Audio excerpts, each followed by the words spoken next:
સર્વ વૈષ્ણવોને જય શ્રી કૃષ્ણ. આપણે 46મા પાઠમાં શું શીખ્યા હતા એ આપણે ફરી જોઈ લઈશું. જગતમાં જ્યાં સુધી મનુષ્ય કોઈ જીવનો છે ત્યાં સુધી તે ભગવાનનો થઈ શકતો નથી. પ્રભુને રોજ મનાવો કે એકવાર કહી દો કે તું મારો છે. અને ભગવાન જ્યારે કહે છે કે તું મારો છે ત્યારે બ્રહ્મ સંબંધ સાચો. ભોગમાં સંતોષ માનજો પણ ભજનમાં સંતોષ માનશો નહીં. ભક્તિ એવી કરો કે ભગવાનને તમારું સ્મરણ થાય. હવે આપણે આગળ જોઈશું. સચ્ચિદાનંદ રૂપાય વિશ્વોત્પત્યાદિ હેતવે તાપત્રય વિનાશાય શ્રી કૃષ્ણાય વયમ નમઃ. જે જગતની ઉત્પત્તિ, સ્થિતિ અને વિનાશનો હેતુ છે તથા જે ત્રણેય પ્રકારના તાપોના નાશ કરવાવાળા છે એવા સચ્ચિદાનંદ સ્વરૂપ ભગવાન શ્રી કૃષ્ણને અમે વંદન કરીએ છીએ.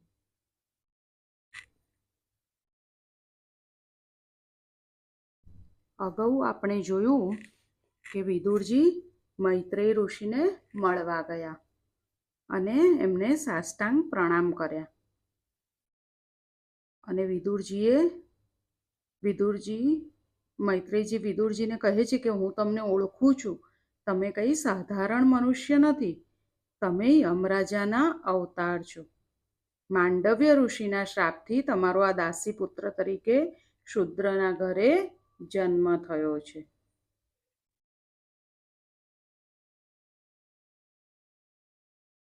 હવે આપણે આગળ જોઈશું. હવે યમરાજાનો વિદુરજી તરીકે એક દાસી પુત્ર તરીકે કેમ જન્મ થયો એ આપણે જોઈશું. એક વખત કેટલાક ચોરોએ રાજાના ખજાનામાંથી ચોરી કરીને તેઓ નાસવા લાગ્યા. રાજાના સેવકોને ચોરીની જાણ થઈ. ચોરોને પકડવા તેઓ ચોરોની પાછળ પડ્યા. ચોરો ચોરી કરીને ભાગી ગયા એટલે રાજાના સેવકો ચોરને પકડવા ચોરની પાછળ પડ્યા. રાજાના સૈનિકોને પાછળ આવતા જોઈ અને પકડાઈ જવાની બીકે ચોરો ગભરાયા. હવે હાથમાં ચોરીનો સામાન બહુ હતો એટલે લઈને ભાગી જવું મુશ્કેલ બન્યું. એટલે એમણે શું કર્યું, રસ્તામાં માંડવ્ય ઋષિના આશ્રમમાં એ બધો સામાન જે ચોરી કર્યો હતો એ બધું ફેંકી દીધું અને તેઓ ભાગી ગયા. હવે પાછળથી રાજાના સૈનિકો આશ્રમમાં આવ્યા અને આશ્રમમાં જ બધું રાજ ખજાનાનું સઘળું ઝવેરાત જોયું. એટલે એમને એમ લાગ્યું કે આ માંડવ્ય ઋષિએ ચોરી કરેલી છે. તેઓએ માંડવ્ય ઋષિને પકડી લીધા. સઘળા ઝવેરાત સાથે રાજા સમક્ષ માંડવ્ય ઋષિને ઊભા કરવામાં આવ્યા. રાજાએ તેમને શૂળી પર ચડાવવાની સજા કરી. રાજાને લાગ્યું આ માંડવ્ય ઋષિએ ચોરી કરી છે એટલે કીધું કે અમને ફાંસીની સજા આપો. માંડવ્ય ઋષિને શૂળી પર ચડાવવામાં આવ્યા. માંડવ્ય ઋષિ શૂળી ઉપર ગાયત્રી મંત્રનો જપ કરે છે. જ્યારે એમને શૂળી પર ચડાવવામાં આવ્યા ત્યારે એમણે ગાયત્રી મંત્રનો જપ કરી રહ્યા હતા. તેથી માંડવ્ય ઋષિ મરતા નથી. હવે ઋષિનું દિવ્ય તેજ જોઈને રાજાને લાગ્યું કે આ કોઈ તપસ્વી મહાત્મા લાગે છે. રાજા તો ગભરાઈ ગયા. એટલે રાજાએ ઋષિને શૂળી ઉપરથી નીચે ઉતારવા આજ્ઞા કરી. સઘળી હકીકત જાણીને રાજાને દુઃખ થયું કે મેં આ નિરપરાધ ઋષિને શૂળી પર ચડાવ્યા. રાજાને ખબર પડી આ તો કોઈ તપસ્વી મહાત્મા છે ને આ ભૂલ થઈ ગઈ છે. એટલે રાજાને બહુ દુઃખ થયું. રાજા માંડવ્ય ઋષિની માફી માંગે છે કે મને માફ કરી દો. હવે માંડવ્ય ઋષિ કહે છે કે રાજન, તને હું માફ કરીશ પણ હું યમરાજાને માફ નહીં કરું. હું યમરાજાને પૂછવા જઉં છું કે મને આવી સજા કરાવી શેના માટે? મેં કોઈ પાપ કર્યું નથી તો મને આ માટે સજા કરાવી કેવી રીતે? જેણે પાપ કર્યા હોય તેને બીક લાગે છે. પાપી હોય એને યમરાજ ક્રૂર દેખાય છે, પણ હું તો નિષ્પાપ છું, તો મને આ સજા કેમ? હું યમરાજ જે ન્યાયાધીશ છે એમને જ સજા કરીશ, એવું માંડવ્ય ઋષિએ કહ્યું. પોતાના ચારિત્ર ઉપર કેવો દ્રઢ વિશ્વાસ! ભરતખંડનો પવિત્ર બ્રાહ્મણ આજે ન્યાયાધીશનો જવાબ માંગવા જાય છે.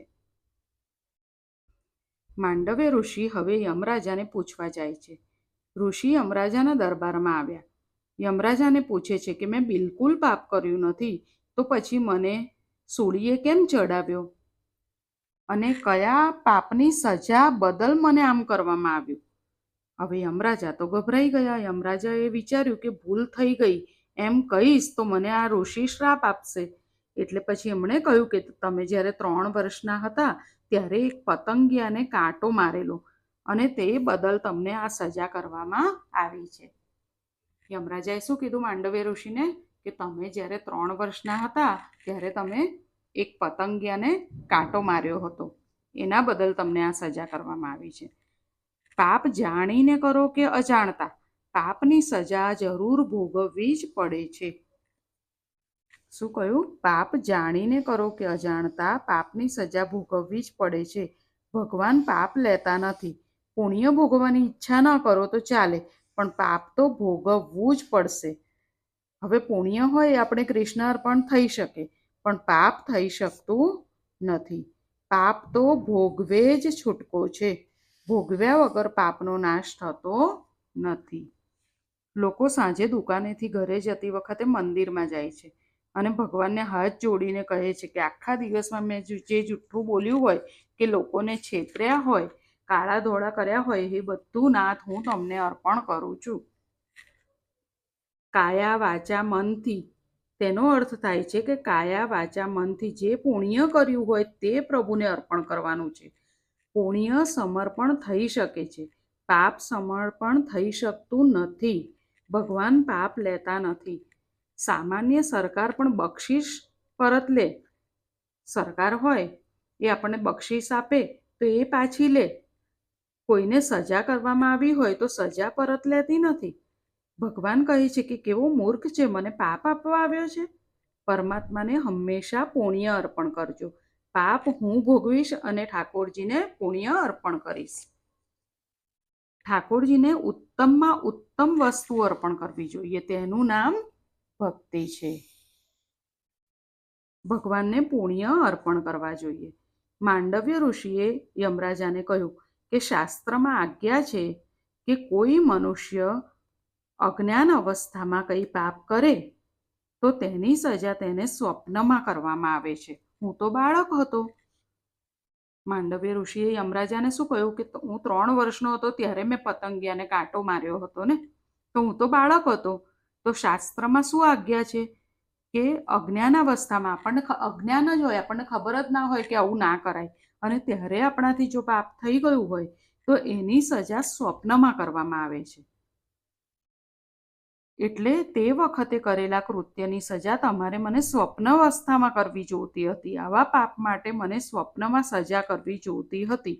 તમે મને ગેરવ્યાજબીપણે સજા કરી છે. તેથી હું તમને શ્રાપ આપું છું કે જ્યાં શુદ્ર યોનિમાં તમારો જન્મ થશે. ખ્યાલ આવ્યો વૈષ્ણવો? માંડવ્ય ઋષિને ક્રોધ આવ્યો, કારણ કે યમરાજાથી તો સાચે ભૂલ થઈ ગઈ હતી. જે સજા યમરાજાએ સ્વપ્નમાં કરવાની હતી એમણે સાચે કરી દીધી. એટલે યમરાજાથી ભૂલ થઈ હતી તો યમરાજાને લાગ્યું કે હવે મારાથી ભૂલ થઈ છે એમ કહીશ તો ઋષિ મને શ્રાપ આપશે. એટલે મને કીધું કે આવી રીતે તમે 3 વર્ષના હતા ત્યારે તમારાથી આ ભૂલ થઈ છે. તો માંડવ્ય ઋષિ તો શાસ્ત્રના જાણકાર હતા. એટલે એમણે કીધું કે હું જે અજ્ઞાનાવસ્થામાં કોઈ પાપ થઈ જાય તો એની સજા સ્વપ્નમાં થાય, તો તમારું આ તમે આમ સજા કેમ કરી? એટલે હવે હું તમને શ્રાપ આપું છું કે તમારો જન્મ શુદ્ર યોનિમાં થશે. આ પ્રમાણે માંડવ્ય ઋષિના શ્રાપથી યમરાજા વિદુર તરીકે દાસીના ઘરે જન્મ્યા. દેવની ભૂલ થાય તો તે મનુષ્ય બને. દેવ હોય એની ભૂલ થાય તો તે મનુષ્ય બને, અને મનુષ્યની ભૂલ થાય તો મનુષ્યની ભૂલ થાય તો મનુષ્ય પાપ કરે તો એ 4 પગવાળો પશુ બને છે. વિદુરજી કહે છે એકવાર મારી ભૂલ થઈ અને દેવનો મનુષ્ય બન્યો. હવે હું અસાવધ રહીશ તો હું પશુ બનીશ. એટલે વિદુરજી ને ખબર પડી ગઈ કે હું તો યમરાજા હતો અને મેં એકવાર ભૂલ કરી તો હું દેવનો મનુષ્ય બન્યો, અને જો હવે મનુષ્ય યોનિમાં અગર હું અસાવધ રહીશ અને જો મારાથી ભૂલ થશે, મારાથી પાપ થશે, તો હવે હું પશુ બનીશ. એટલે આપણે શું ધ્યાન રાખવાનું કે આપણે પણ મનુષ્યનો જન્મ મળ્યો છે. આપણે આ જન્મમાં પાપ કરીશું તો આપણે આવતા જન્મમાં પશુ બનીશું. તે પછી વિદુરજી મૈત્રેયજીને અનેક પ્રશ્નો પૂછે છે. ભગવાન અકર્તા હોવા છતાં કલ્પના આરંભમાં આ સૃષ્ટિની રચના તેમણે કેવી રીતે કરી? હવે આ વિદુરજી મૈત્રેયજીને બધા પ્રશ્નો પૂછે છે કે પ્રભુએ સૃષ્ટિની રચના કેવી રીતે કરી, સંસારમાં સર્વલોક સુખ માટે પ્રયત્ન કરે છે, પણ ન તો એને સુખ મળે છે કે ન તો એનું દુઃખ દૂર થાય છે. આનો જવાબ મળે તેવી કથા તમે મને કરો, તેવી ભગવાનની લીલાઓનું વર્ણન કરો, એવું વિદુરજીએ મૈત્રેયજીને કહ્યું. મૈત્રેયજીએ કહ્યું, સૃષ્ટિની ઉત્પત્તિની કથા ભાગવતમાં વારંવાર આવે છે. તત્વદ્રષ્ટિથી જગત ખોટું છે, તેથી તેનો વિચાર સાધુએ બહુ કર્યો નથી, પણ આ સૃષ્ટિના બનાવનારનો વારંવાર વિચાર કર્યો છે. પરમાત્માને માયાનો સ્પર્શ થયો એટલે સંકલ્પ થયો કે હું એકનો અનેક થાઉં. પુરુષમાંથી પ્રકૃતિ, પ્રકૃતિમાંથી મહત્તત્વ, મહત્તત્વમાંથી અહંકાર, અહંકારના 4 પ્રકાર છે. પંચમાત્રાથી પંચ મહાભૂતોની ઉત્પત્તિ થઈ, પણ એ તત્વો ક્રિયા કરી શકતા નથી, એટલે ઈશ્વરે એક એક વસ્તુમાં પ્રવેશ કર્યો. ઉપનિષદમાં કહ્યું છે કે એક એક વસ્તુમાં પ્રભુએ પ્રવેશ કર્યો છે, એટલે જગત પરમાત્માનું મંગલમય સ્વરૂપ છે. શું? એક એક વસ્તુમાં પરમાત્માએ પ્રવેશ કર્યો છે, એટલે જગત પરમાત્માનું મંગલમય સ્વરૂપ છે. ભગવાનની નાભીમાંથી કમળ ઉત્પન્ન થયું, તેમાંથી બ્રહ્મા પ્રગટ્યા.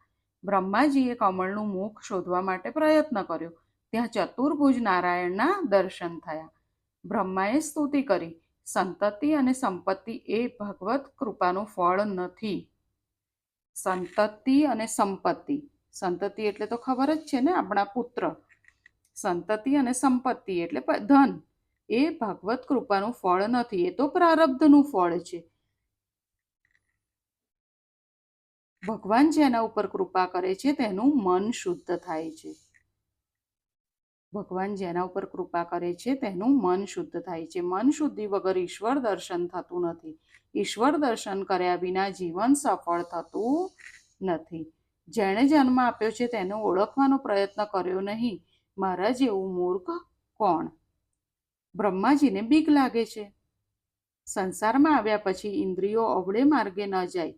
બ્રહ્માજીએ સૃષ્ટિ નિર્માણ કરી, કામને ઉત્પન્ન કર્યો. પ્રથમ પિતાને કામે મોહ ઉત્પન્ન કર્યો. પ્રથમ સ્વયંભૂ મનુ અને શત્રુપા રાણી થયા. પહેલા કોણ થયા? સ્વયંભૂ મનુ અને શત્રુપા રાણી થયા. તે વખતે ધરતી રસાતાળમાં ડૂબી ગયેલી હતી. બ્રહ્માએ વિચાર્યું, પ્રજાને નિર્માણ કરીશ, પણ આ પ્રજાને રાખીશ ક્યાં? ત્યાં નાસિકામાંથી વરાહ ભગવાન પ્રગટ થયા. નાસિકામાંથી વરાહ ભગવાન પ્રગટ થયા. વરાહ ભગવાન પૃથ્વીને બહાર કાઢે છે. રસ્તામાં હિરણ્યાક્ષ મળ્યો, તેને માર્યો છે, અને પૃથ્વીનું રાજ્ય મનુ મહારાજને અર્પણ કરીને ભગવાન સ્વધામ પધાર્યા. પૃથ્વીનું રાજ્ય કોને આપ્યું? મનુ મહારાજને આપ્યું, અને ભગવાન સ્વધામ પધાર્યા. વિદુરજીએ કહ્યું, આ બધું મૈત્રીજી કહી રહ્યા હતા. હવે વિદુરજીએ કહ્યું કે આપે બહુ સંક્ષેપમાં કથા કહી સંભળાવી, આનું રહસ્ય કહો કે આ હિરણ્યાક્ષ કોણ હતો? ધરતી રસાતાળમાં કેમ ડૂબી ગઈ હતી? વરા નારાયણનું ચરિત્ર મને સંભળાવો. મૈત્રેયજી વિદુરજીને અને સુખદેવજી પરીક્ષિતને આ કથા સંભળાવે છે. દિતિ કશ્યપ ઋષિના પત્ની હતા. જે દિતિ હતા એ કશ્યપ ઋષિના ધર્મપત્ની છે. એક દિવસ સાયંકાળે શણગાર સજીને દિતિ કશ્યપ ઋષિ પાસે આવ્યા છે અને કામ સુખની માંગણી કરી. દિતિ કામાતુર બન્યા છે. કશ્યપ કહે છે, દેવી, આ સંધ્યાકાળનો સમય છે, આ સમય યોગ્ય નથી. આ સમયે તમે કામાધીન થાવ તે ઠીક નથી. જાઓ, જઈને દીવો કરો. શાસ્ત્રમાં કહ્યું છે કે સૌભાગ્યવતી સ્ત્રીમાં લક્ષ્મીજીનો અંશ છે. સાયંકાળે લક્ષ્મી નારાયણ ઘરે આવે છે. સંધ્યા સમય હોય ત્યારે લક્ષ્મીનારાયણ ઘરે આવે છે. તે વખતે ઘર બંધ હોય તો લક્ષ્મીજી પણ જય શ્રી કૃષ્ણ કરીને ચાલ્યા જશે. સુધરેલા લોકો ખાસ કરીને સાંજે ઘરને તાળું મારીને બહાર નીકળી પડે છે. ફરવા જવું હોય તો જજો, પણ સૂર્ય અસ્તમાં આવે ત્યારે ઘરે પાછા આવી જજો. જોયું ભાગવતમાં શું લખ્યું છે કે સંધ્યાકાળે ઘરે રહેવું જોઈએ. સ્ત્રીઓએ સાંજ પડે ત્યારે ઘર બહાર ભટકવા જવું ન જોઈએ. સંધ્યા સમયે તુલસીની પૂજા કરો. તુલસી ક્યારે દીવો કરો. ભગવાનની આગળ ધૂપદીપ કરો. મનુષ્યના હૈયામાં અંધારું છે, ત્યાં પ્રકાશ કરવાનો છે. દશમ સ્કંદમાં કથા આવશે. ગોપીઓ યશોદાજીને ફરિયાદ કરવા જાય છે.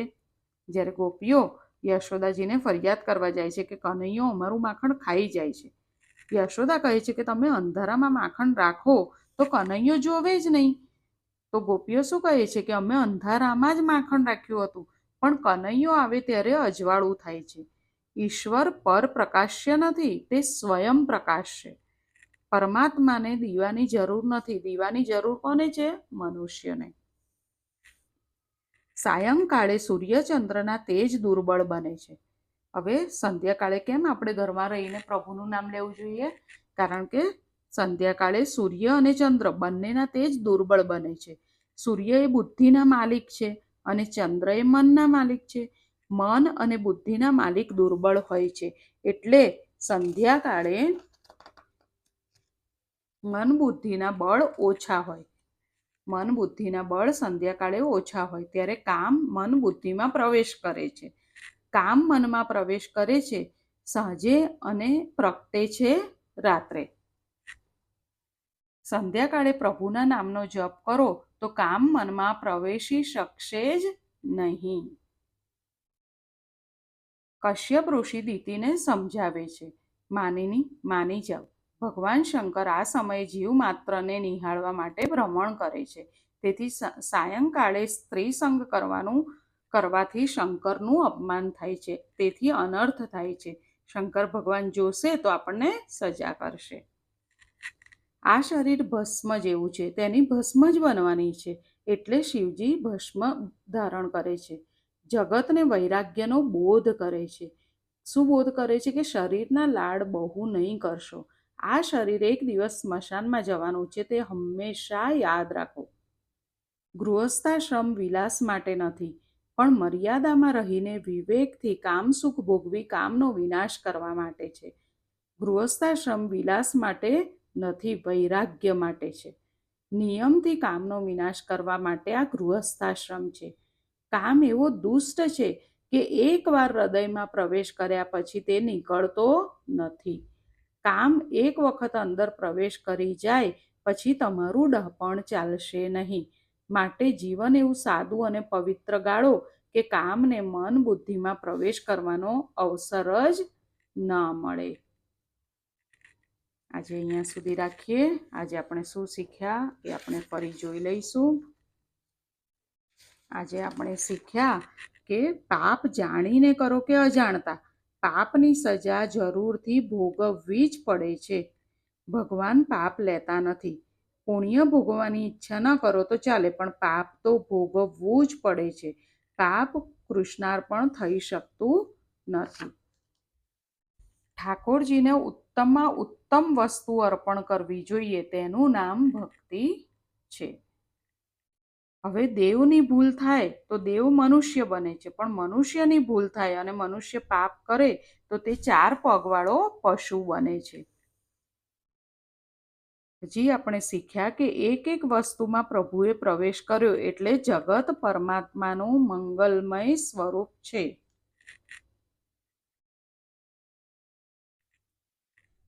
બીજું આપણે શીખ્યા કે સંતતિ અને સંપત્તિ એ ભગવત કૃપાનું ફળ નથી, એ તો પ્રારબ્ધનું ફળ છે.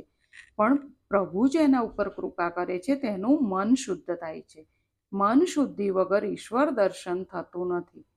ઈશ્વર દર્શન વિના જીવન સફળ થતું નથી. જેણે જન્મ આપ્યો તેને ઓળખવાનો પ્રયત્ન કરવો જોઈએ.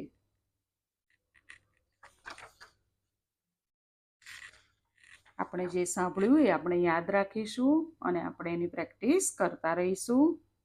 આજે સૌને જય શ્રી કૃષ્ણ.